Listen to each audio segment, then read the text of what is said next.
Entonces, Pablo, somos pastores, ¿por qué vamos a estudiar este texto?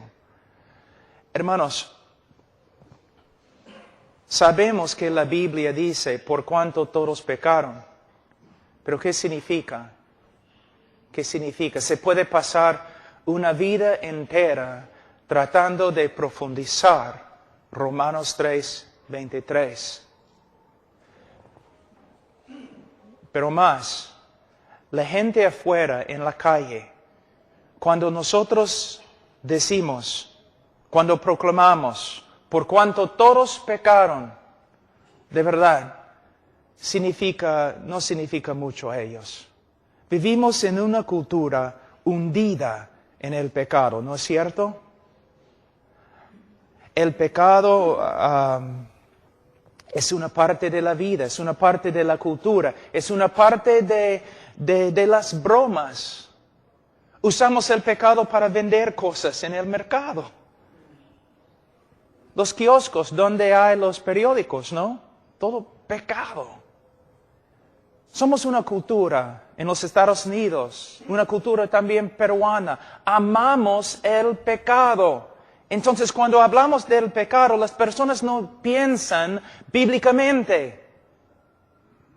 Ellos no saben cuán pecaminoso es el pecado. El mundo afuera no tiene ninguna idea cuán horrible es el pecado. Es el trabajo del predicador exponer las Escrituras, explicar cómo es el pecado y cómo reacciona Dios al pecado. No es suficiente simplemente decir, ¿sabe qué? Somos pecadores. Y a veces también nosotros como predicadores no tomamos en serio el pecado. A veces yo no observo a las personas cuando están practicando evangelismo. Y a veces, para ser amables, ellos dicen, ¿sabes qué? ¿No? Todos nosotros somos pecadores. Así, ligeramente. Mi mamá justo falleció de cáncer. Imagínense el médico cuando tiene que decir a mi mamá, señora, tienes cáncer. Imagínense él diciendo todo así. ¿Sabe qué, señora? Tienes cáncer. Qué feo, ¿no? Es una ofensa hablar así. De la misma forma, cuando nosotros como predicadores, cuando predicamos el Evangelio, nosotros tenemos que hablar del pecado, pero tenemos que saber cómo es el pecado ante un Dios santo. Pero para saber cómo es el pecado ante Dios, tenemos que conocer quién es Dios. Otra pregunta. ¿Cuántos meses has pasado solamente estudiando los atributos de Dios? ¿Cuántos años te has dedicado a estudiar solamente los atributos de Dios? Aún en las conferencias que tenemos, ¿no? Somos muy pragmáticos. Quiero saber cómo evangelizar. Quiero saber cómo hacer crecer una iglesia. Quiero saber cómo hacer esto. ¿Quién quiere conocer a Dios? Nosotros a veces, los evangélicos, funcionamos más como hombres de negocio que profetas. ¿Conoces a Dios?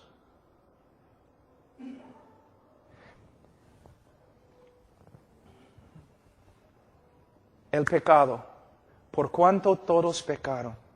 ¿Por qué no están ustedes temblando?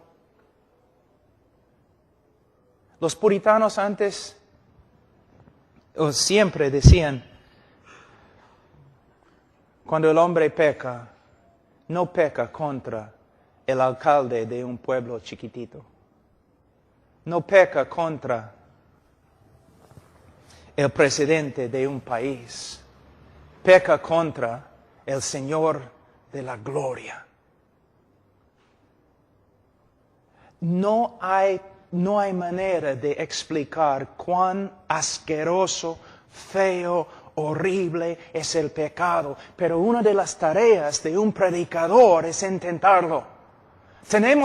No solamente tenemos que proclamar a la sociedad, somos pecadores, o por cuanto todos pecaron. Tenemos que estudiar las Escrituras para que podamos presentar la evidencia cuán feo, horrible es el pecado y las consecuencias del pecado.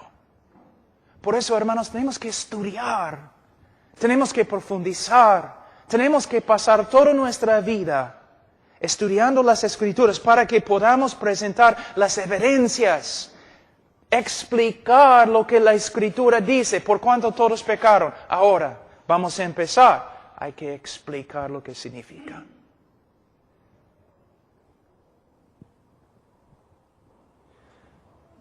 Vamos a decir que hay un médico y tiene un paciente que él sabe que no va a escuchar nada. El médico sabe que este hombre no me va a escuchar. El hombre tiene cáncer, pero no me va a escuchar. El hombre necesita una operación, pero no me va a escuchar. Entonces, el médico, en amor, ¿qué va a hacer? El médico va a sentarse en su escritorio y va a empezar a juntar toda la evidencia. Evidencia tras evidencia, prueba tras prueba. Y de ahí va a ir al hombre y va a decir, tienes cáncer. Aquí está una evidencia, otra evidencia, otra evidencia, otra evidencia, otra evidencia. Y más, el cáncer que tienes es horrible. Aquí, ¿cuán horrible es? Otra evidencia, otra evidencia, otra evidencia. Nosotros tenemos que proclamar al mundo que todo el mundo ha pecado, pero a la vez tenemos que explicar lo que significa. Cuando nosotros predicamos evangelísticamente o cuando testificamos a una persona, nosotros tenemos que sentarnos y decir, la Biblia dice, por cuanto todos pecaron. Ahora voy a usar las Escrituras para mostrarte qué significa y voy a seguir haciéndolo hasta que por medio de la obra del Espíritu Santo Dios comience a obrar en tu corazón. Y hay quebrantamiento y arrepentimiento. Usando las Escrituras. Ahora, dice, por cuanto todos pecaron y están destituidos de la gloria de Dios. Vamos a decir que somos jóvenes en la calle, nosotros. ¿Y dónde está hermano Pablo Chinchay? O hermano Edwin, ¿dónde está? Hermano Edwin, párese. Y tú me dices, oye Pablo, corre. ¿Por qué? Edwin dijo que te va a pegar. Y yo lo miro. Yo no voy a correr. Que venga pues. Vamos. Pero, tú vienes, próximo día tú dices, Pablo, corre. ¿Por qué? Porque ese hombre ahí atrás con el saco parece hermano. El grandote, parece. Usted. Tú dices, él te va a pegar, ya me voy. Ya me voy, es otra cosa. Si él se acerca a mí, oye, métete en mi bolsillo. No, él es otra cosa, gracias hermano. La gente en el día de hoy no tiene miedo del pecado porque no tiene miedo de Dios, porque no conocen a Dios, porque no estamos predicando a Dios, porque estamos tan ocupados como pastores que no tenemos tiempo para conocer a Dios. La tarea principal de un pastor es conocer a Dios. Una pregunta, ¿cuándo es la última vez que pasaste meses, quizás un año, enseñando tu congregación con respecto a los atributos de Dios? ¿Ves? ¿Qué estamos haciendo? La doctrina más importante, la teología propia, la doctrina de Dios, los atributos de Dios. Una persona no puede entender cuán horrible es el pecado a menos que conozca quién es Dios. La mayoría de las personas tienen un Dios más o menos de este tamaño, que se puede meter en el bolsillo. No tiene miedo. Y no saben quién es. Ni en las iglesias evangélicas saben quién es Dios porque no estamos predicando los atributos de Dios. Entonces cuando decimos, ¿por cuánto todos pecaron? ¿Y qué? O predicamos acerca de Dios, pero no predicamos acerca de algunos de los atributos más importantes, como la santidad, como la justicia, como la ira de Dios, o como el aborrecimiento de Dios. Voy a darles un ejemplo. ¿Cuántos de ustedes han escuchado la frase, Dios aborrece el pecado y ama al pecador? Está bonito, ¿no? El único problema es herejía. No es lo que las Escrituras enseñan. Hay varios lugares a través de la Biblia donde dice que Dios aborrece al pecador. Y vamos a hablar de eso. ¿Ves? Muchas veces predicamos cosas que hemos escuchado de otros, sin investigar. ¿Es verdad? Suena bien, me parece bien, pero ¿de verdad es lo que la Escritura enseña? Voy a darles un ejemplo. Vamos a Salmos capítulo 5 un ratito.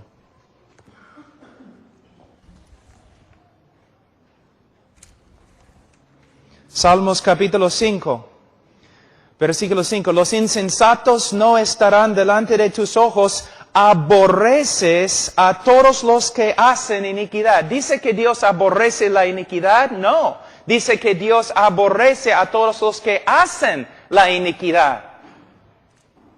Pero tú me dices, pero Pastor Pablo, Juan 3:16 está en la Biblia. Sí, está en la Biblia, también Salmos 5:5.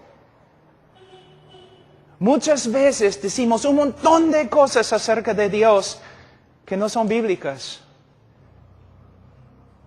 Cuando hablamos del pecado, también tenemos que hablar de Dios. ¿Quién es Dios? ¿Cómo reacciona Dios al pecado? La mayoría de las personas piensan que Dios es un Jesucito, o que es un abuelo viejo, tonto, o que es como Papá Noel. No es Jehová. Él da vida, Él mata. Él salva, Él juzga.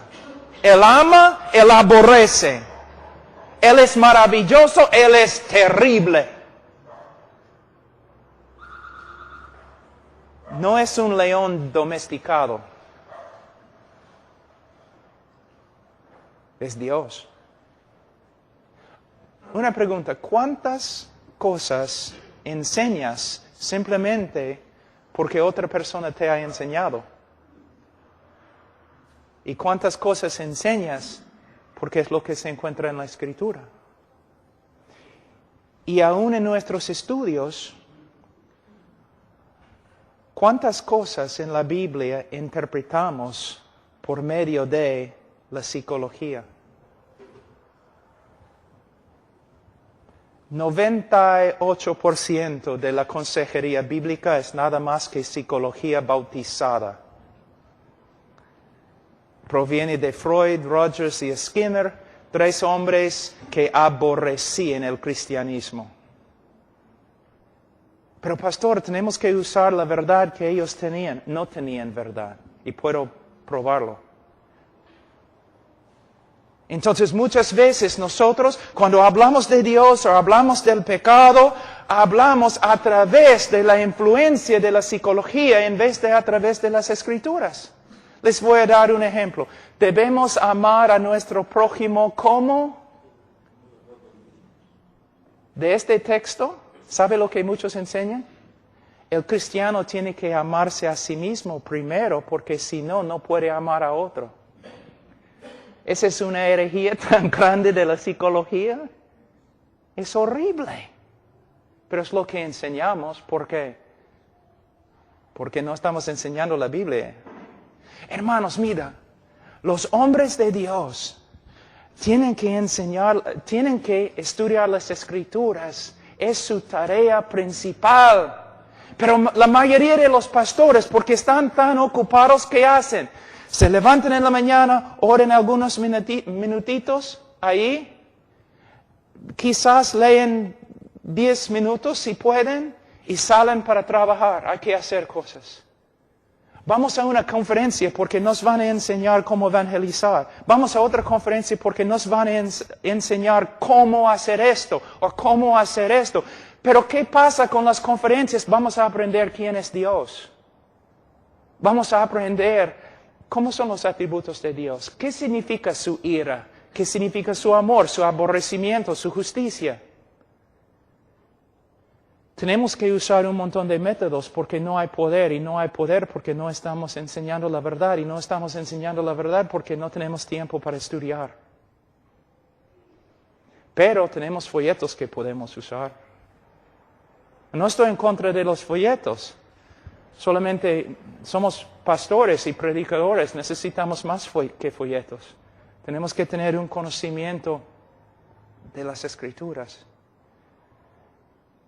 Cuando hablamos del pecado, vamos a usar algunos versículos para ayudarnos. ¿Qué significa por cuanto todos pecaron?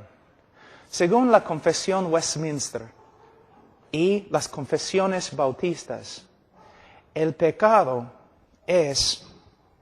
sucede cuando uno o un acto no se conforma exactamente a la persona y voluntad de Dios. Cuando un hombre hace algo que contradice lo que la Biblia enseña acerca del carácter de Dios o acerca de la voluntad de Dios, que es una expresión de su carácter.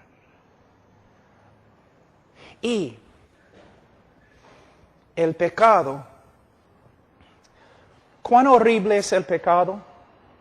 Voy a darles una ilustración de Gálatas. La Biblia dice que todos los hombres que no cumplen todo lo que se encuentra en las Escrituras, el hombre es bajo una maldición, ¿no es cierto? ¿Qué significa estar bajo una maldición? Significa que el hombre que ha pecado una sola vez, es tan horrible y asqueroso ante un Dios santo y un cielo santo, que la última cosa que el hombre va a escuchar cuando toma su primer paso para entrar en el infierno, la última cosa que va a escuchar es toda la creación aplaudiendo a Dios. Porque Dios le ha enviado al infierno. El hombre es tan horrible ante un Dios santo. Y ese es el problema en el día de hoy. Mira este versículo acá. Dice, por cuanto todos pecaron y están destituidos de la gloria de Dios. La interpretación moderna de este texto es, Dios tiene un plan maravilloso para tu vida, pero por causa del pecado no has logrado el gran plan que Dios tiene para ti. Es una interpretación nueva. Si vas a los comentarios antiguos no vas a encontrarlo. ¿Por qué usamos este método de interpretación? Tiene mucho que ver con la psicología. El hombre es todo. Dios tiene un plan para el hombre. No es lo que significa. En el contexto de Romanos capítulo 1 y también en los comentarios antiguos, lo que significa es esto. El hombre fue hecho con un solo propósito. Glorificar a Dios, adorar a Dios y servir a Dios. Y el hombre no lo ha hecho. En vez de servir a Dios y glorificar a Dios, el hombre se ha glorificado a sí mismo y se ha rebelado contra la ley de Dios. Y por eso Pablo dice en Romanos 1, 2 y 3, el hombre merece la condenación y nada más. Nosotros predicamos en el día de hoy como si el hombre fuera un víctima. No es un víctima, es un aborrecedor de Dios que peca porque aborrece a Dios. Su vida está destruida porque aborrece a Dios y se ha rebelado contra Dios. El hombre tiene que escuchar de las Escrituras qué significa ser pecador. Vamos a ver algunos textos empezando en el libro de Génesis. Génesis capítulo 6.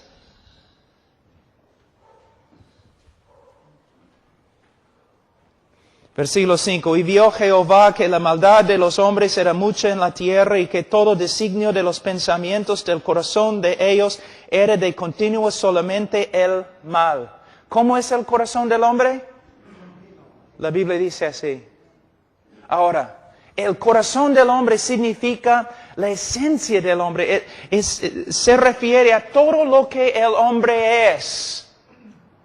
Corrupto totalmente. Una vez yo estaba predicando en una universidad y después de leer el texto, un joven se acercó a mí y dijo, no estoy de acuerdo con tu interpretación del texto. Y yo le dije, no interpreté el texto, joven.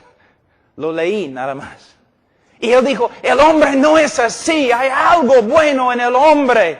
Yo le dije, joven, si yo pudiera sacar tu corazón y yo pudiera poner tu corazón en un DVD o una película, un video, si yo pudiera dar el video esta noche de todo lo que tú has pensado toda tu vida, joven, tú correrías de esta universidad y nunca regresarías porque tú has pensado cosas tan perversas que ni puedes compartirlas con tus mejores amigos. Y él dijo, sí, así es el hombre. Así es el hombre. Corrupto.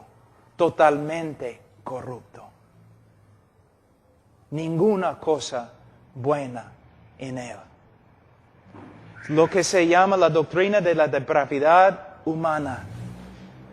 La Biblia no enseña que el hombre es 50% malo, o 95%, sino 100% corrupto.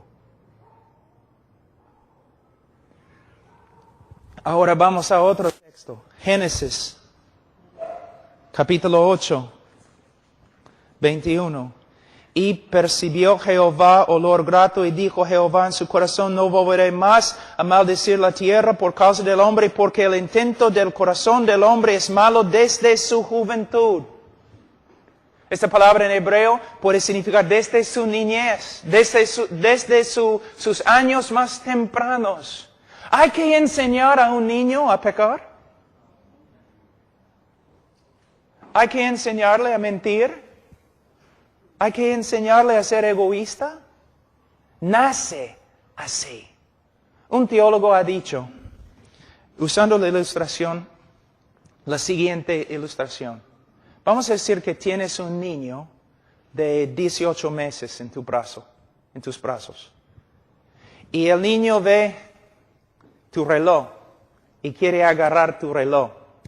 Y tú dices, no. ¿Qué hace el niño? Comienza a moverse, ¿no? Gritando, llorando. Él quiere de nuevo tocar tu reloj y tú dices, no. Comienza a gritar más, a llorar, a moverse. El teólogo dijo,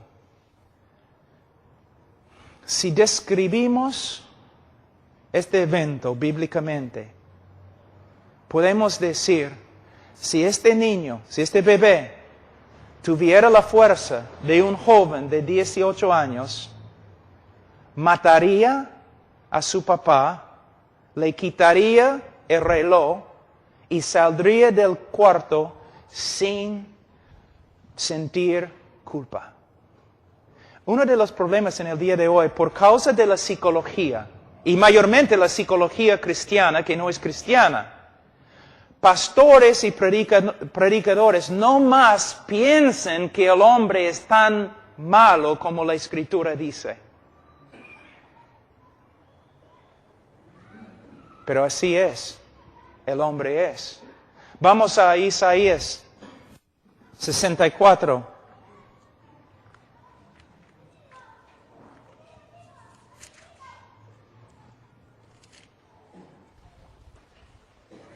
Versículo 6, si bien todos nosotros somos como suciedad y todas nuestras justicias como trapo de inmundicia.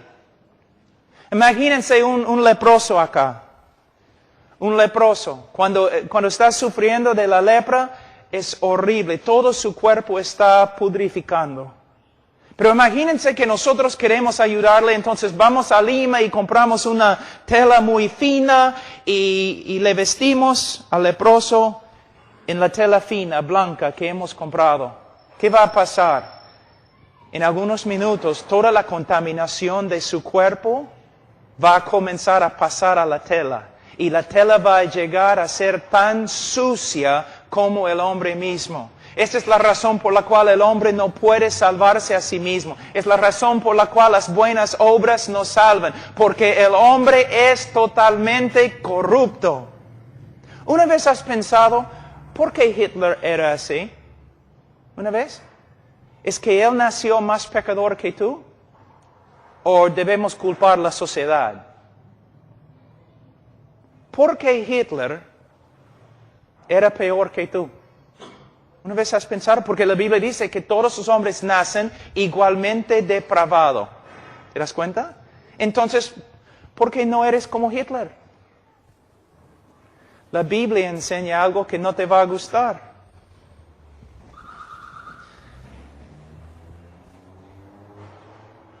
Si no fuera por la gracia común de Dios obrando en el mundo, tú serías peor que Hitler. Cada hombre en la tierra sería peor que Hitler. Aún Hitler fue restringido en su maldad por medio de la gracia de Dios. El asunto es cada uno de nosotros, mis hijos también, cada uno de nosotros sería tan horrible, más horrible que Hitler si no fuera por la gracia de Dios restringiendo nuestra maldad. Es como Dios, para preservar el mundo, para que pueda hacer una obra de salvación, para preservar el mundo, Dios ha restringido toda la maldad de toda la humanidad con su gracia común. De vez en cuando, según sus propósitos, como con Faraón, Dios quita su gracia y permite que uno salga como Hitler. Pero lo que tienes que entender y lo que todos los que escuchan tus prédicas tienen que entender es el hombre. Hitler es un ejemplo perfecto de cada uno de nosotros. Cuando ves un loco en la calle, es un ejemplo de cada uno de nosotros. Cuando ves un drogadicto que está matando a todo el mundo, es un ejemplo de todos nosotros. Mira, tengo una pregunta, o bueno, no es una pregunta aquí porque hay tantas nubes, pero cuando estás en la sierra, en la noche, ¿no? En la sierra, muy hermosa la noche. ¿Por qué? Las estrellas. Están por todos lados, ¿no es cierto? Pero tengo una pregunta. Mediodía, ¿dónde están las estrellas? ¿A dónde se fueron? ¿Dios las metió en una bolsa? ¿A dónde se fueron? Están ahí, ¿no es cierto? Pero no puedes ver las estrellas. ¿Por qué? Porque las estrellas se ven mejor cuando detrás de ellas hay solamente noche, negro, un cielo negro, donde no hay luz, no hay nada, y ahí las estrellas resplandecen, ¿no es cierto? Cuando yo quería casarme con Charo, yo fui a comprar un aro, y yo estaba buscando un diamante, y el hombre en la tienda me dio un diamante, un aro, y yo le pregunté, ¿dónde está el diamante? Él dijo, acá. ¿Dónde? Acá. Yo no podía verlo. Pero él echó una tela negra y puso el aro, ¿no? En la tela negra. Y de ahí yo podía ver diamante. De la misma forma, muchas personas no pueden ver la gracia de Dios, la belleza de la salvación de Dios, porque tú no estás pintando los cielos negros. La razón por la cual el predicador debe predicar acerca del pecado, porque cuando tenemos un trasfondo negro del pecado del hombre, allí, de esta escena, resplandece la gracia de Dios como las estrellas en la noche. Y nosotros no estamos demostrando amor o compasión ni nada cuando no predicamos acerca del pecado del hombre. Mira, voy a mostrarles algo en Romanos capítulo 3. Romanos capítulo 3. Me imagino que ustedes han estudiado el texto muchas veces, pero los primeros tres capítulos del libro de Romanos tienen todo que ver con el pecado del hombre. ¿Qué está haciendo el apóstol Pablo? Bueno, a veces yo escucho a los predicadores diciendo, el Señor no me ha dado un ministerio de condenación, sino salvación. Están malinterpretando lo que Pablo dijo, porque en los primeros 3 capítulos de Romanos, Pablo tiene un solo propósito, condenar todo el mundo.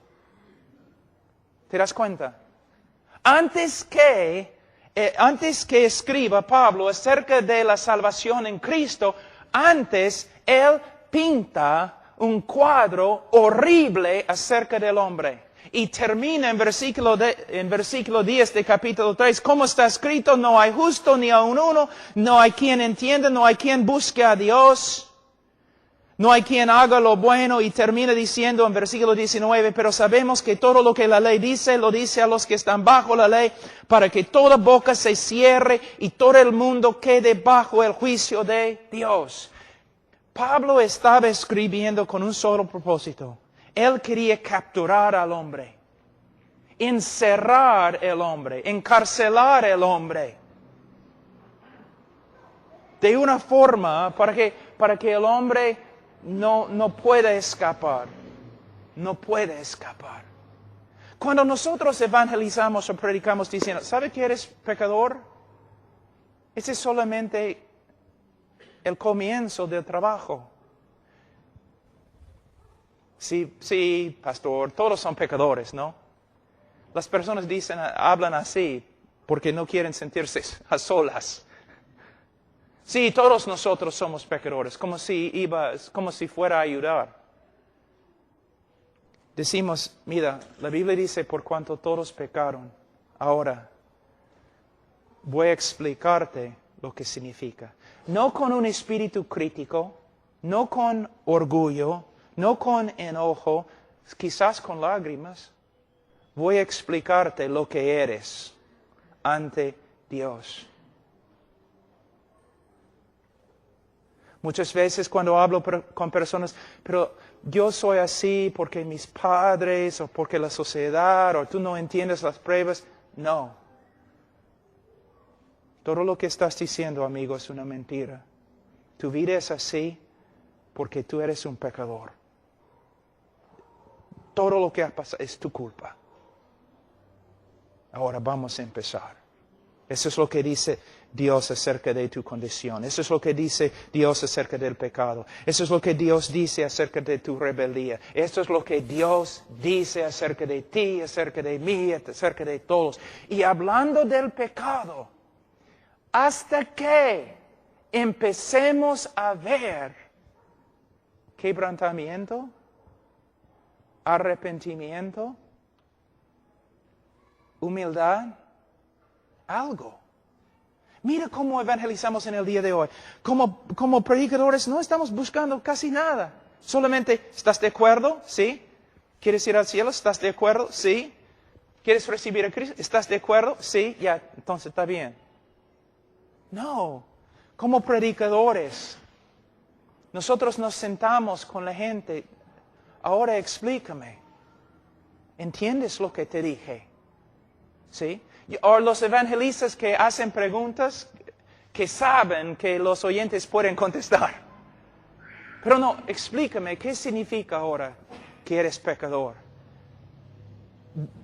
De lo que te mostraron las Escrituras, muéstrame cómo responde Dios a tu pecado. Y esperando, viendo, mirando, observando. ¿El Señor está obrando en su corazón? ¿Hay arrepentimiento bíblico? ¿Tiene un corazón contrito? En vez de simplemente pasar por cada etapa evangelística y de allí pronunciarlo salvo. Ahora, dice, por cuanto todos pecaron y están destituidos de la gloria de Dios. Hermanos, vivimos en un mundo, voy a darles un ejemplo. ¿Cuán humanista es el Evangelio en el día de hoy? Dios hace todo lo que hace para su propia gloria. Dios hace todo lo que hace por causa de su amor para con sí mismo. Dios se ama a sí mismo más que todo lo demás. ¿Qué piensas? Vivimos en un mundo en el día de hoy. No, pastor, Dios ama al hombre más que todo. ¿De verdad? ¿Desde cuándo? ¿Dios ama al hombre más que todo? No. Si tú amas algo más que a Dios, ¿cómo se llama? Idolatría. Lo que tenemos que entender es que Dios es Dios. Él es digno de toda la gloria. Él debe amarse a sí mismo más que a cualquier otra cosa o persona. Es digno, pero nosotros no nos parece bien. No, Dios debe amarme a mí. ¿Cuántas veces he escuchado canciones en las campañas evangelísticas? Dios ama al hombre más que todo lo demás. No es cierto. El hombre no es el centro del universo. Dios es el centro del universo. Dios no hace todo lo que hace para salvar al hombre. Dios hace todo lo que hace para su gloria. Y es digno de hacerlo. El hombre no es la causa de todo. O la motivación divina. Es Dios. Dios tiene un plan maravilloso para tu vida, pero no has alcanzado el plan por causa de tu pecado. No es lo que significa, psicólogo. Lo que significa es, Dios te ha hecho con un solo propósito, glorificarle, y no lo has hecho. Te has rebelado y no lo has hecho. Y por eso tu vida está casi destruida. Todo se centra en Dios, no en el hombre. Dios ama al hombre, de verdad. Él ha mostrado su amor en la cruz del Calvario, pero como predicadores nosotros tenemos que entender el orden. El hombre no es principal en el universo, Dios es principal. Dios no hace todo lo que hace para el hombre o por el hombre, sino por su propia gloria. Dios es número uno, no el hombre. Dios es el centro del universo, no el hombre. Personas dicen, si Dios está ahí en el cielo y está llorando porque tú no quieres recibir su salvación. ¿De verdad? ¿Puedes mostrarme en la Escritura?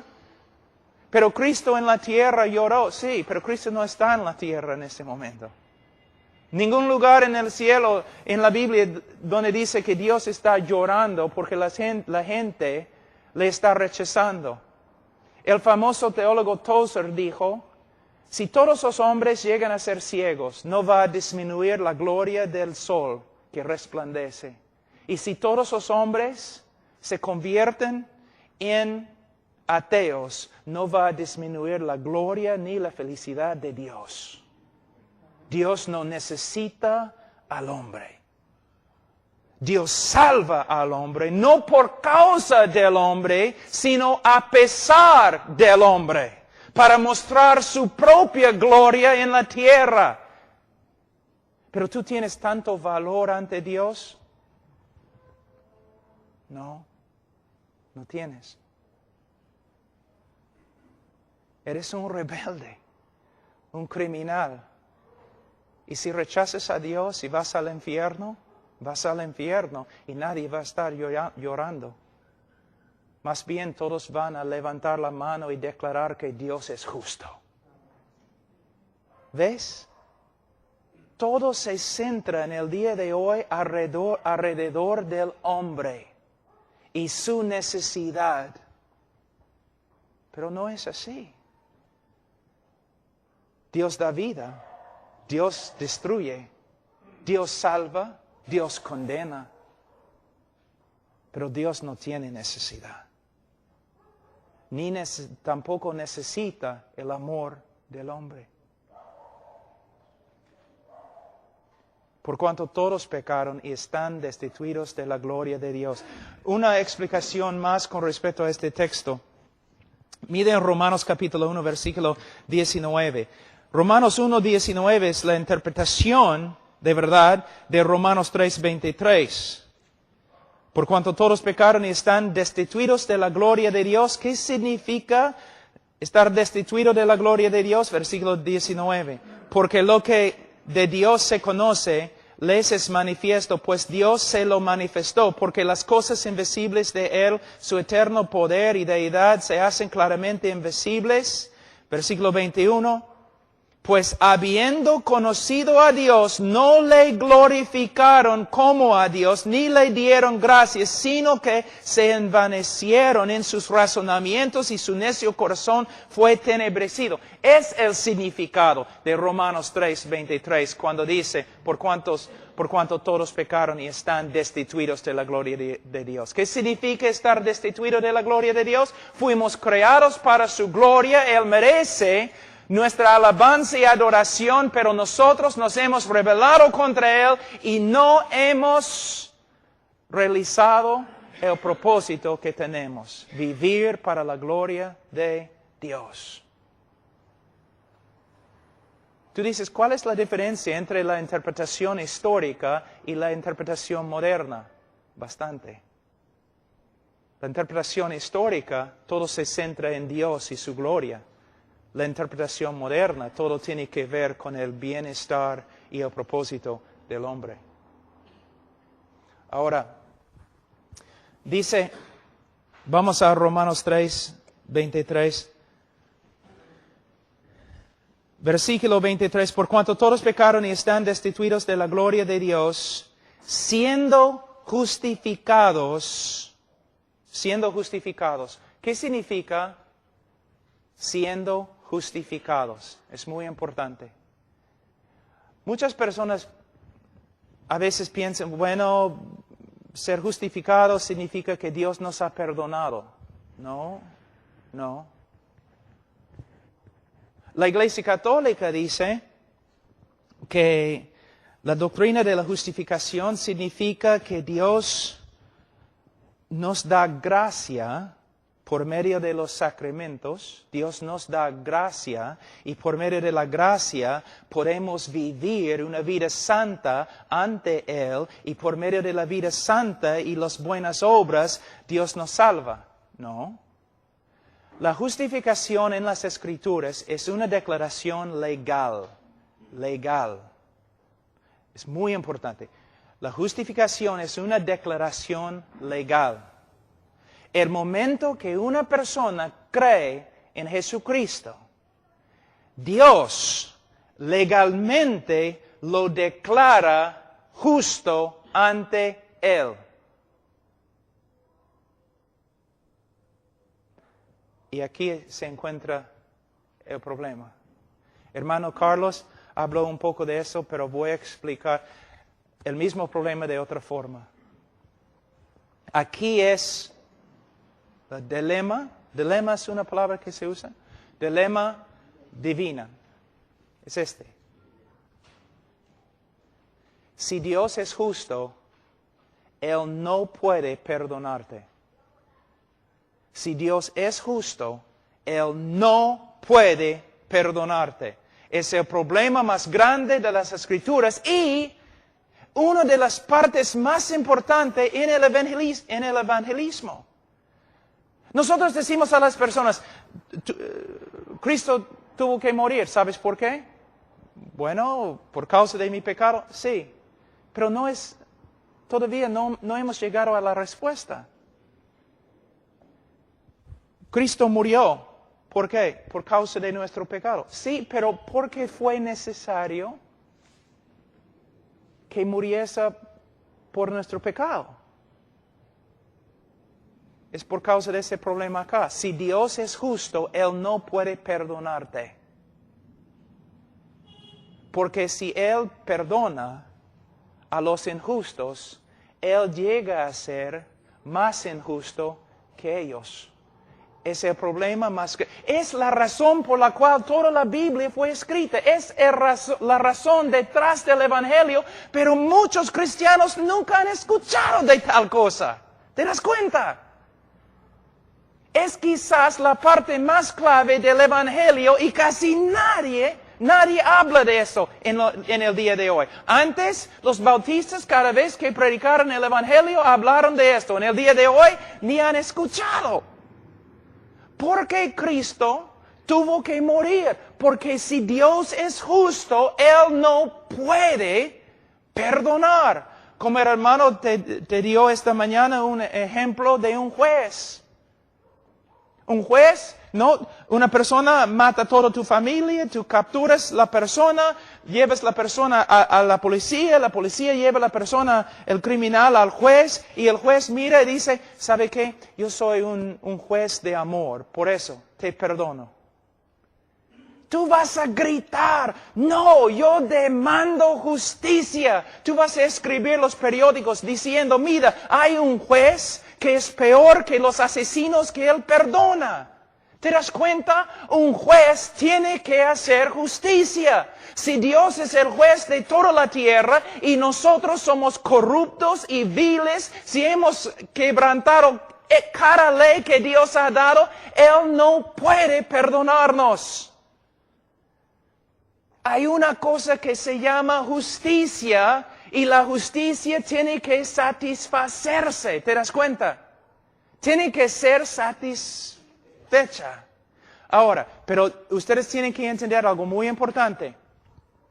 Había una película, Los Crónicos de Narnia, el león, ropero y bueno, en Aslan, el león representa a Jesús. Y en la película, él tiene que morir por Edmund, que es un traidor. Y él dice algo en la película que no es correcto. Él dice, no podemos simplemente perdonar a Edmund o salvar a Edmund de la bruja que le había capturado, porque hay una ley más que aún yo tengo que obedecer. Lo que él está diciendo es que hay una ley de justicia. Edmund, el chico, ha pecado. Yo no puedo simplemente recibirlo de nuevo. Hay una ley de justicia que tengo que satisfacer antes que yo pueda recibirlo de nuevo. Pero en la película es herejía. ¿Por qué? Está diciendo que hay una ley más alta que Dios y Dios tiene que satisfacer la justicia, la ley de justicia que es más grande que Él antes que Él pueda actuar. No es cierto. La justicia que Dios tiene que satisfacer es su propia justicia. No una regla que Él tiene que cumplir que tiene más autoridad que Él. Dios no puede ser inconsistente. Por ahí. Mira, voy a darles un ejemplo. ¿Una vez has escuchado a un predicador diciendo esto? En vez de ser justo contigo, Dios ha demostrado su amor. ¿Sabe lo que están diciendo? El amor de Dios no es justo. En vez de ser justo contigo, Dios ha mostrado su amor. Está diciendo que el amor de Dios es injusto. No, Dios tiene que ser justo cuando manifiesta su amor. Él no puede pasar por alto la justicia. Su justicia demanda que mueras. Él tiene que satisfacer su propia justicia antes que pueda perdonarte. Eso es lo que significa la cruz. Pero me imagino que hay algunos de ustedes que nunca han escuchado tal cosa. Pero es de verdad el centro del Evangelio.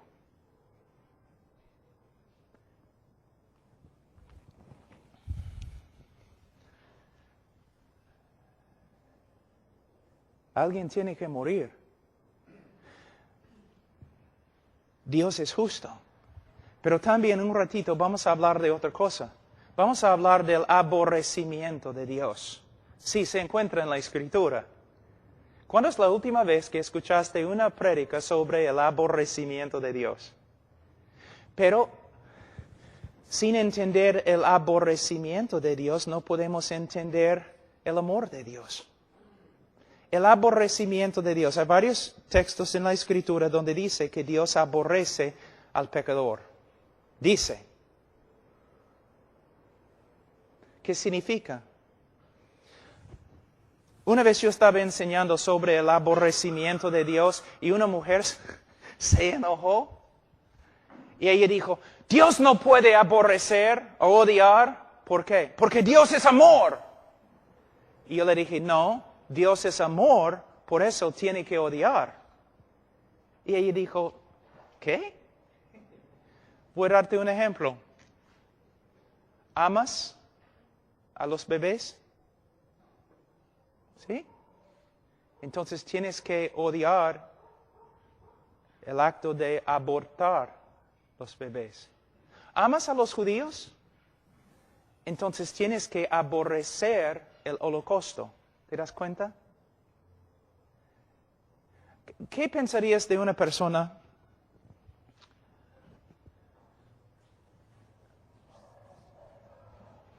que tú estás leyendo el periódico, ¿ya? Y hay un hombre que ha violado como 15 niños. Y tú dices, caramba, caramba. Y tú muestras a uno, mira lo que ha pasado. Este hombre ha torturado y violado 15 niños, pequeños chibolos, así. Y el hombre dice, bueno, no sé, yo soy más o menos neutral. ¿Qué vas a pensar? ¿Vas a pensar que es un hombre moral? No. Un hombre moral cuando lee en el periódico que otro hombre ha violado 15 niños, el hombre si es moral, ¿qué va a hacer? Va a enojarse, ¿no es cierto? Va a enojarse. A veces yo escucho a los predicadores dicen, Dios no es un Dios enojado. ¿De verdad? ¿Qué dice el libro de Salmos? Dios está enojado todos los días. ¿Y por qué? Porque todos los días un Dios santo y justo y lleno de amor está viendo la destrucción de su creación. Está viendo las perversidades y los pecados y rebeldías de los hombres. Todos los días Él está viendo las mentiras y los asesinatos. ¿Ves? Si Él es santo, si Él es justo, Él no puede ser neutral con respecto al pecado o al pecador. Él viene, Él dice, con venganza y ira. El enojo, el aborrecimiento de Dios. Cuando Dios dice que un pecador es una abominación, ¿qué piensas? ¿Qué está diciendo? ¿Que es una abominación para la creación? No, para Dios es una abominación. Dios abomina a esta persona. Él aborrece a esta persona. Entonces, si todos los hombres han pecado y todos los hombres están bajo la ira de Dios, si Dios aborrece a todos los que hacen la iniquidad, entonces, ¿cómo puede Dios amar al hombre? Es una buena pregunta. Vamos a usar este hermano. Vamos a decir que Él representa a nosotros nuestro pecado, nuestras abominaciones y todo lo demás. Y aquí tenemos un Dios santo y justo. un pecador tan vil puede motivar a un Dios santo para que le ame? ¿Cómo va a reaccionar un Dios santo al pecado del hombre?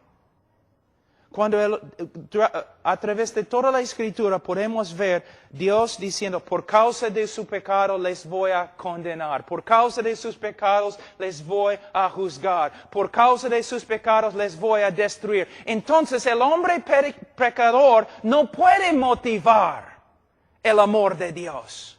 Dios no ama por causa del hombre. Él no ama por causa del valor del hombre. Dios ama solamente porque Dios es amor.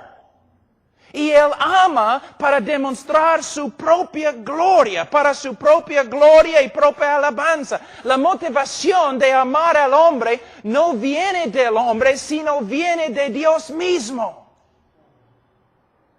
Tenemos un montón de personas caminando en la tierra que se creen merecedores del amor de Dios. ¿Te das cuenta?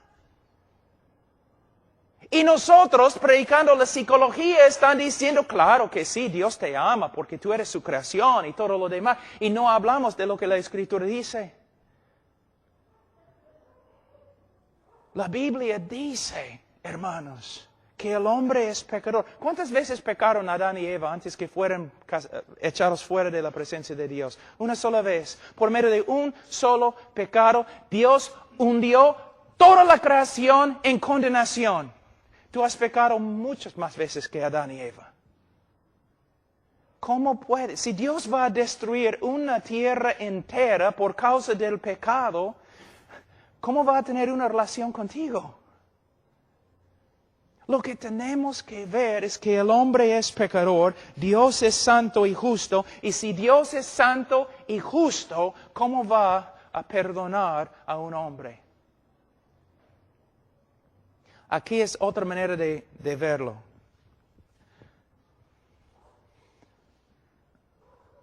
A través de las Escrituras escuchamos siempre acerca de la palabra longanimidad de Dios, que Él tiene la capacidad de sufrir nuestro pecado mucho tiempo. Así es como es. Dios en su justicia, en su santidad, mira al hombre. Y la única reacción que Él puede tener es aborrecimiento y odio y enojo y ira. Pero por causa de su propia naturaleza y para su propia gloria, Dios puede actuar a favor de los objetos de su odio. Es como si, vamos a decir, la misericordia de Dios con una mano está restringiendo la ira de Dios y con otra mano está obrando para la salvación del hombre. Pero no por causa del hombre, sino a pesar del hombre. Pero un día la misericordia de Dios se va a retirar. Y lo único que va a quedar es la perfecta justicia de Dios contra el pecado del hombre. Lo que quiero que ustedes vean es que Dios actúa para salvar al hombre, no por causa del hombre, tampoco por causa del valor del hombre, sino por causa de su propio carácter. Él es amor. A veces, una vez yo estaba predicando y antes de predicar una mujer subió a la plataforma y ella cantó una canción. No entiendo por qué Dios me ama. Y dice, yo tengo la respuesta. Él te amó porque Él es amor y no tenía nada que ver contigo. ¿Qué vio Dios en mí? Absolutamente nada. Solo pecado, rebeldía, aborrecimiento, perversidad. ¿Debo seguir? O la canción, no entiendo por qué Dios, ¿cómo se dice en castellano? Dios nunca dejó de confiar en mí. Él nunca confió en ti. Él confió en sí mismo y su poder de cambiarte. Dios, sí, cuando vemos cuán horrible es el hombre, cuando el hombre llega a ser menos y menos y menos y menos, Dios llega a ser más y más y más y más. Cuando predicamos que el hombre es el centro del universo y Dios no va a estar feliz a menos que el hombre se salve, entonces el hombre es grande, Dios es pequeño. Cuando predicamos a los pecadores, pecador, eres pecador. Mereces el juicio de Dios. Mereces la ira de Dios. Pero Dios, en su amor, no un amor que tú has sacado de Él. No un amor por causa de ti o por causa de tu valor o por causa de tus atributos. No, un amor que proviene de Dios mismo. Entonces podemos empezar a ver cuán grande es el amor de Dios. Les voy a dar un ejemplo. No siempre, pero a veces es así. Mira, cuando un drogadicto, prostituta así, se convierte de verdad, ¿qué pasa? Muchas veces tiene un amor, pero cuando se convierte de verdad, porque muchos se dicen convertidos y no lo son. Pero cuando un drogadicto, un hombre que abajo, en un hueco, y se convierte, muchas veces tiene un aprecio para la salvación de Dios, porque tiene una idea cómo era antes de su conversión. Pero lo que necesitamos comunicar a todo el mundo es que todo el mundo es igualito a drogadicto en el hueco, sino peor. Mi hijo tiene 6 años. Lo amo. Es aborrecedor de Dios. Mi hija tiene 2 meses. Aborrecedora de Dios. Mi hijo de 3 años, aborrecedor de Dios. Tú dices, no, Jesús dijo que los niños vengan a Él. No es lo que significa el texto, hermano, por favor. La Biblia dice que mis hijos fueron nacidos en pecado, con corazones corruptos, muertos en su pecado. Los amo, de verdad, pero no puedo negar la realidad bíblica. Si Dios no hace una obra sobrenatural en el corazón de mis hijos, van a entrar en el infierno. Y cuando entran en el infierno, en el día de juicio, mi esposa y yo vamos a ponernos de pie, vamos a levantar la mano y vamos a decir, Dios fue justo con nuestros hijos. ¿De verdad?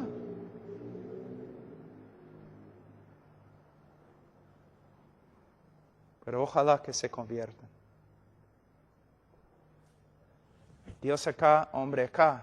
En vez de el evangelio moderno, el hombre acá y Dios acá. Pero Cristo está tocando a la puerta y está llorando y quiere entrar, pero tú no quieres. No, no es lo que la Biblia dice. Cristo está sentado sobre su trono y está ofreciendo salvación a todo el mundo. Es lo que dice. Ha enviado embajadores de paz para decir, ven a mi cena. Vengan todos ustedes a mi cena.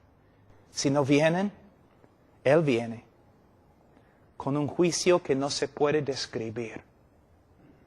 Una diferencia. Una diferencia. Ahora, yo sé que he hablado un poco más, pero quiero terminar esa parte, siendo justificados gratuitamente. No por causa de nada. ¿Ustedes recuerdan el texto donde dice, aborrecieron a Cristo sin causa? ¿Recuerdan? Es la misma palabra aquí en griego. Él nos justificó sin causa. No le dimos ninguna causa, sino lo contrario. Él nos justificó no por causa de nosotros, sino a pesar de nosotros. Él nos declaró legalmente justo ante Él, aunque no éramos justos ante Él. Y Él podía hacerlo solo por medio de la muerte de Cristo en la cruz del Calvario. Ahora, de nuevo, estoy un poco triste porque es tan difícil para mí comunicar esas cosas en español. Pero hermanos, tenemos un evangelio ahí, donde parece que el hombre es víctima de todo, y que Dios no puede vivir sin el hombre, y que el hombre, si Dios no puede ganar el hombre, Dios está allí llorando, no tocando la puerta de su corazón y todo lo demás, pero no es así.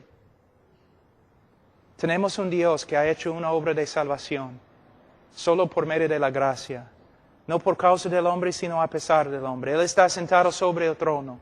Él ha enviado embajadores de paz para decir a todo el mundo, vengan ustedes a mi cena. Si no vienen, hay juicio.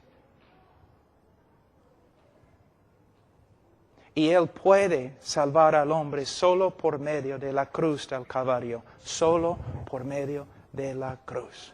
Pero en la cruz, en la próxima lectura lo que vamos a estudiar es lo siguiente. En la cruz, algo ha sucedido que muchos no entienden. Voy a terminar con esto. Yo estaba en Rumania hace como 4 años. Yo estaba predicando en un seminario de los alemanes. Y después de predicar fui a la biblioteca y yo estaba mirando, tratando de encontrar un libro que yo podía leer. Y encontré un libro que se llamaba La Cruz de Cristo. No era el libro de John Stott, sino de otro. Entonces saqué el libro y empecé a leer. Aquí es lo que encontré en el libro. El autor dijo, Dios el Padre miró del cielo y Él observó todo el sufrimiento de Cristo en la cruz por causa de los romanos y los judíos. Él miró abajo, desde el cielo, miró a Jesús en la cruz y vio todo el castigo que Él sufrió a las manos de los romanos. Y Él consideró lo que sucedió allí pago por nuestro pecado. Él consideró lo que Él vio, ¿no? El pago para satisfacer su justicia. Es una mentira. Es herejía. Es herejía.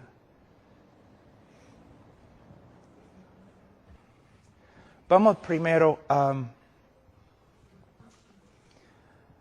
Cristo está en la cruz y Él grita, Ila, Ila, lama sabactani. Dios mío, ¿por qué me has desamparado? Ahora, fíjense, ¿qué está diciendo Jesús? ¿Quién desamparó a Jesús en la cruz? ¿Quién? El Padre. El Padre desamparó. La palabra también significa abandonó, rechazó. Es una palabra muy fuerte. Muchos predicadores dicen, Dios miró desde el cielo y miró a su Hijo y Él no podía soportar ver el sufrimiento de su Hijo y por eso simplemente no podía ver. Es una mentira, no es lo que la Escritura dice, es una mentira. La Biblia dice que Dios no podía mirar a su Hijo y desamparó a su Hijo. Dios abandonó a su Hijo. La pregunta es ¿por qué? ¿Por qué?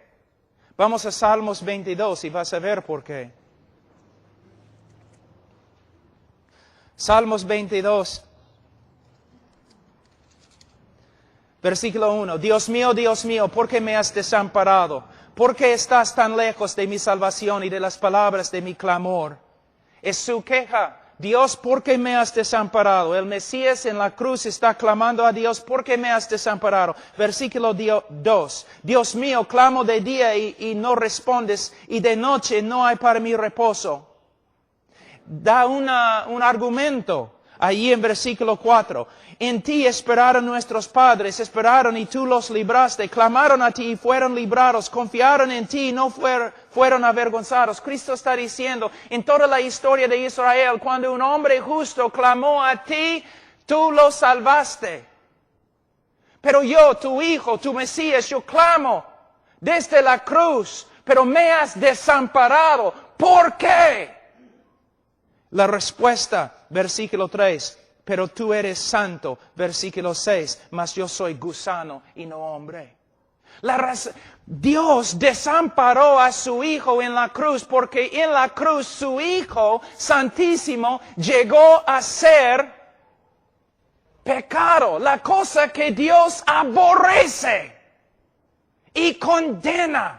En los folletos que tenemos dice que Dios está acá y el hombre está acá y Dios no puede pasar al hombre y hay una gran separación entre los dos. Para cerrar la separación, alguien tenía que morir fuera de la presencia favorable de Dios. Alguien tenía que morir condenado de Dios. Desde el comienzo de la creación y antes de la creación, Dios el Padre, Dios el Hijo, Dios el Espíritu Santo existieron en un compañerismo absolutamente perfecto y lleno de gozo. Una comunión perfecta, pero la primera vez en la cruz la comunión se destruyó porque el Hijo amado de Dios llevó nuestro pecado y Dios ni podía mirar a su Hijo porque Él llegó a ser pecado y más, Él llegó a ser una maldición ante Dios, una abominación de Dios. Tú eres una abominación ante Dios, antes de tu conversión eres una abominación ante Dios. Para salvarte alguien tenía que morir en tu lugar como una abominación, una maldición. Cristo cuando llevó nuestro pecado, su comunión con Dios fue destruida porque Él había llegado a ser pecado y Dios ni puede mirar el pecado. Él llegó a ser una maldición. Mira en Gálatas capítulo 3 muy rápido. En Gálatas capítulo 3,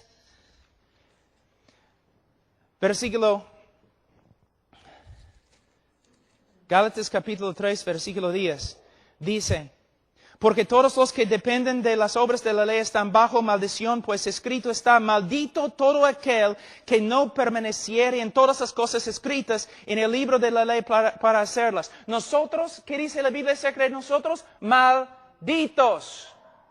Malditos ante Dios por causa de nuestro pecado. Pero ¿qué pasa? Versículo 13, Cristo nos redimió de la maldición de la ley, hecho por nosotros maldición.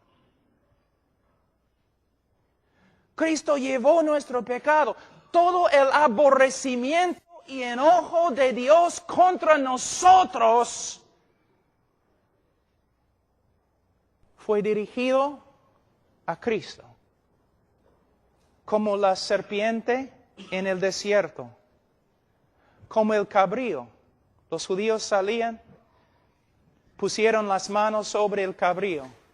Simbólicamente, ¿no? Pasando su pecado, el pecado del pueblo, sobre el cabrío.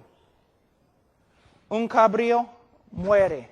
El otro cabrío sale fuera de las puertas de la ciudad, cortado de la comunión con Dios y el pueblo de Dios. Salió al desierto para morir, para salvarte. Tú mereces pasar toda la eternidad fuera de la presencia favorable de Dios en el infierno. Para salvarte, alguien tiene que morir bajo la ira de Dios, cortado de la presencia favorable en tu lugar. Es lo que Jesús hizo. Y en la cruz, ¿qué pasó? Aquí es lo que tienes que entender. Escúchenme, pastores. Cristo está en el huerto, ¿no? En Getsemaní. Y dice, que pase esta copa de mí 3 veces. ¿Qué significa la copa? Yo he escuchado pastores diciendo, bueno, Él no quería ir a la cruz, o Él no quería sufrir los clavos, Él no quería sufrir los azotes, Él estaba temblando porque la cruz romana fue tan horrible.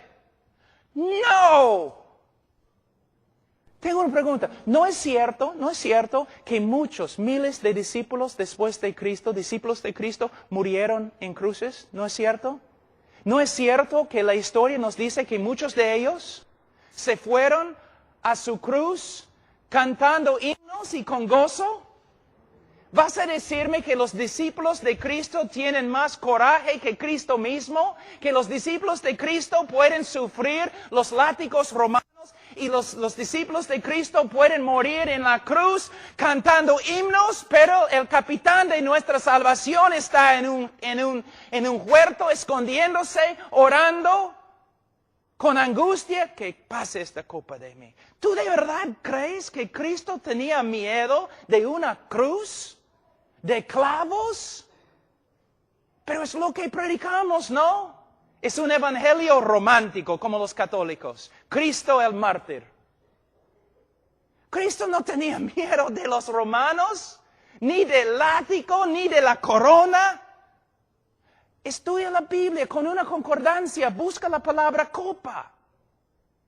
Voy a resumir todo lo que los profetas dicen acerca de la copa de Jehová. Jehová básicamente diciendo, por causa de la iniquidad de las naciones, por causa de su rebeldía, yo voy a darles la copa de mi ira. Ellos van a tomar la copa y van a morir. Y en la cruz, Cristo no tenía miedo de clavos. Él sabía que en la cruz Él iba a llevar nuestro pecado, iba a estar separado de la presencia de su Padre, y todo el enojo, todo el aborrecimiento, toda la ira de Dios que nosotros debemos sufrir por toda la eternidad en el infierno, Cristo iba a sufrir. ¿No has leído? Mas quiso quebrantarlo, Jehová quiso quebrantarlo.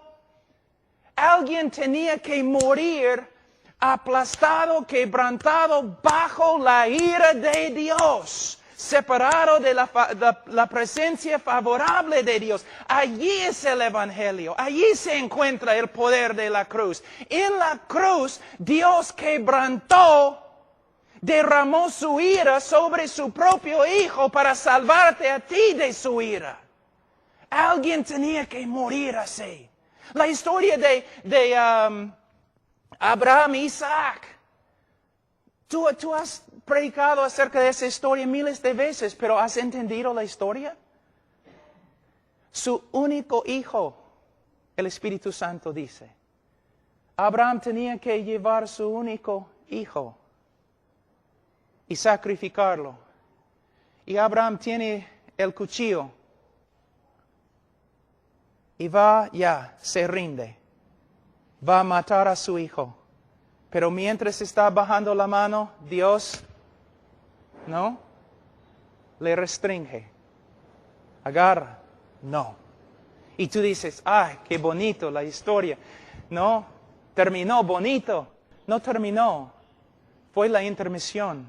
¿Intermisión? La parte intermedio, nada más. Porque miles de años después, Dios agarró el cuchillo, puso su mano sobre la cabeza de su único Hijo Jesucristo y lo mató. ¿Una vez has predicado eso? Sí, mayormente las personas en tu iglesia creen que Cristo murió mártir, que los romanos golpearon, pegaron a Jesús, y siempre tú estás hablando de cómo los romanos golpearon a Jesús, cómo sufrió a las manos de los romanos, pero la iglesia no entiende. No somos salvos porque los romanos pegaron a Jesús. Somos salvos porque en la cruz Él llevó nuestro pecado y toda la ira y castigo y justicia de Dios que nosotros merecemos. Todo eso cayó sobre su Hijo. Dios quebrantó a su propio Hijo. Y cuando su Hijo murió, Él satisfizo una vez para siempre la justicia de Dios. Y ahora Dios puede justificar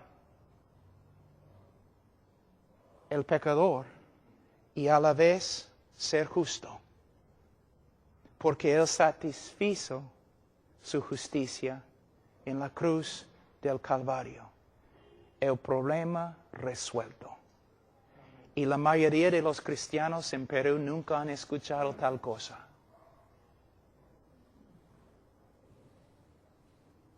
Pero es el Evangelio. Ahora, mira lo que dice, una parte que todos dicen, ¿qué significa eso? Versículo 25, a quien Dios puso como propiciación por medio de la fe en su sangre para manifestar su justicia. ¿Por qué Dios tiene que manifestar su justicia? ¿Por qué Dios tiene que demostrar su justicia? A causa de haber pasado por alto en su paciencia los pecados pasados, con la mira de manifestar en este tiempo la justicia, su justicia, a fin de que Él sea el justo y el que justifica al que es de la fe de Jesús. Ahora, esta parte es tan importante. En un sentido, la cruz justifica al pecador, ¿no es cierto? Por medio de la cruz, el pecador se justifica, ¿claro? Pero los teólogos también dicen, por medio de la cruz, Dios se justifica. Pero usando la palabra de otra forma, por medio de la cruz, Dios se vindicó. ¿Cómo? Hay un problema en la historia.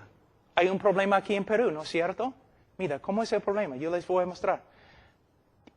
¿Cuál es la queja aquí en Perú y también en los Estados Unidos?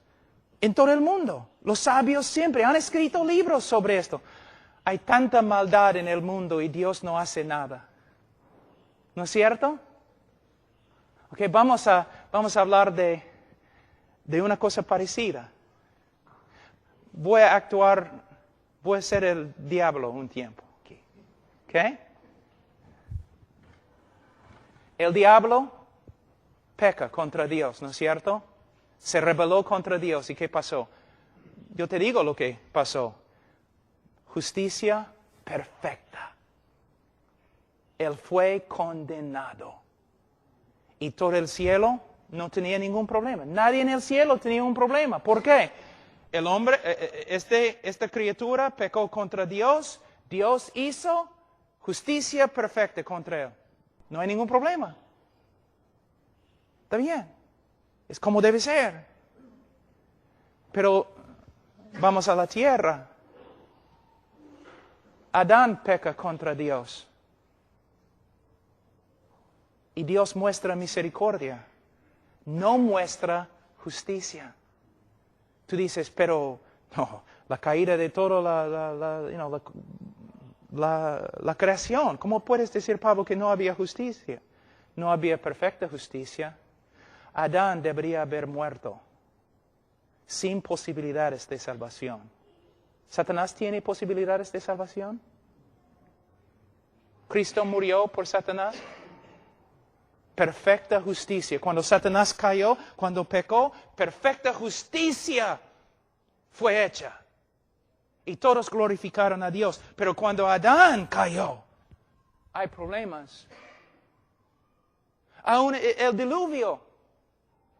Tú dices, ¿hay justicia? Noé debería haber muerto. Era pecador también. ¿O no has leído bien tu Biblia? Entonces, aquí está Satanás. Dios, tengo una pregunta. ¿Has cambiado? ¿El juez de toda la tierra no hará justicia? Yo me rebelé contra ti. ¿Justicia? Adán, ¿cómo puedes darle una promesa en Génesis 3:15? El protoevangelicum en latín. ¿Cómo puedes hacerlo? Dice que vas a enviar un Mesías. Él debe morir. Noé, el diluvio. Noé debería haber muerto. ¿Cómo puedes salvar a Noé?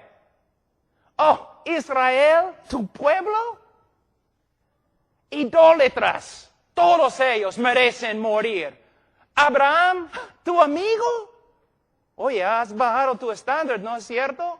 Abraham, tu amigo, mintió. Y de verdad no te creo perfectamente. Oh, y David, lo llamaste hijo. Toda la historia del mundo, acusación contra acusación, que Dios no es justo. ¿Por qué? Lo demás de la creación sabe más que nosotros. Dios no puede perdonar y ser justo a la vez. Porque un juez justo tiene que condenar al culpable. Pero hace 2000 años, Satanás llegó y dijo, ¿cómo puedes hacer una promesa de salvación a Adán? ¿Cómo puedes salvar a Noé? ¿Cómo puedes ser amigo con Abraham? ¿Cómo puedes llamar a David tu hijo? Y Dios respondió, yo puedo salvar a Adán. Y yo puedo salvar a Noé. Y yo puedo perdonar a Abraham. Y yo puedo hacer de David un hijo, porque mi hijo ha muerto por todos ellos. Una vez para siempre Dios cerró la boca de todas las acusaciones contra él. Y él ahora puede justificar al impío. Él puede justificar el que ha violado toda su ley, porque en la cruz su Hijo murió por los pecadores y satisfizo la justicia contra ellos. Entonces ahora Dios es justo porque Cristo murió por los pecadores y puede justificarlos.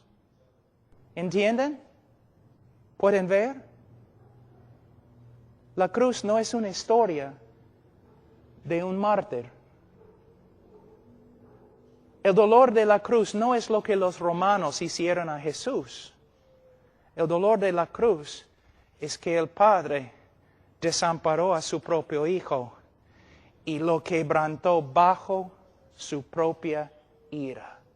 Y cuando lo hizo, satisfizo una vez para siempre la justicia. Eso es lo que significa el Evangelio. Esto. ¿Ves? Entonces, ¿recuerdan ustedes lo que dije? Vamos a pasar toda la eternidad tratando de entender lo que Dios ha hecho por nosotros en Cristo. Tú pensaste, ¿no? Yo entiendo el Evangelio. ¿Por qué van a predicar sobre el Evangelio? Nadie en este auditorio, incluso yo, entiende el Evangelio. Y es la tarea. Pero muchos de ustedes, ya, yo entendí eso, ya es en ese folleto, ya es el Evangelio, ya está bien, no necesito estudiar más. No. Ese Pablo bien bravo, ¿no? Bien malo. Es que amo el Evangelio. Quiero ver la predicación verdadera del Evangelio, en vez de un Evangelio de forma reducida.